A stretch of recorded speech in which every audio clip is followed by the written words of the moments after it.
तसं मॅडम तुमचं नाव? मंदाकिनी शेखर बोडरे. अच्छा मॅडम, तुम्ही काय काम करत होता? मी टीचर आहे, माध्यमिक टीचर आहे. अच्छा, बरं तुम्हाला त्रास काय होता? मला पायांचा त्रास आहे, गुडघ्यांचा त्रास आहे खूप. आणि एका पायाचं तरी गुडघ्याचं ऑपरेशन सांगितलं आहे मला. बरं, ऑपरेशन सांगितले काय? होय. बरं मग आणि एका पायाला सायटिका म्हणून सांगितलं आहे. बरं. त्यामुळे अजिबातच चालता येत नव्हतं रस्त्याने. खाली बसता येत होतं तुम्हाला? नाही, अजिबात बसता येत नाही. म्हणजे तुम्ही खाली अजिबात बसत नाही?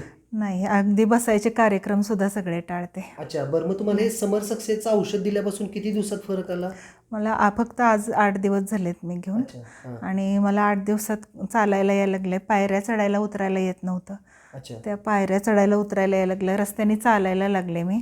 बरं. अगदी दुसरे विचारायला लागले की तुम्ही कशाने मुळे चालायला लागला तेवढे. चालायला, बरोबर. चालायलाच येत नव्हतं, गाडी बोलवल्याशिवाय मला गाडीवरनंच यायला येत होतं. अच्छा बरं, किती टक्के फरक पडलाय तुम्हाला? 50% 50% मध्ये फरक पडलाय. हो मग औषध घेतल्यापासून तुम्हाला म्हणजे आनंदी आहात? हो, खूप आनंद आहे. डॉक्टरने ऑपरेशन सांगितलं होतं? हो हो. ऑपरेशन सकट तुम्ही करायची आता इच्छा नाही? नाही, अजिबात नाही. बरं, मग आधी आणि तुमच्या ज्या महिला भगिनी आहेत त्या महिला भगिनीसाठी तुम्ही काय संदेश देऊ इच्छिता? हे औषध 100% सक्सेसफुल आहे आणि ते घ्यावं सगळ्यांनी, माझ्यासारखं आनंदी व्हावं. मला पण आता खूप उमेद वाढली की मी पण आता चांगलं काहीतरी करू शकते, चालू शकते. मला गड चढायची तर फार आवड बसू आहे. शकताय? अजिबात येत नव्हतं बसायला, मला आता यांनी बसायला यायला लागले. मांडी घालून बसायला यायला लागले, मांडीच घालता येत नव्हती. अच्छा अच्छा. हो. तुम्ही मुलाखत दिल्याबद्दल धन्यवाद. थँक्यू. Thank you sir.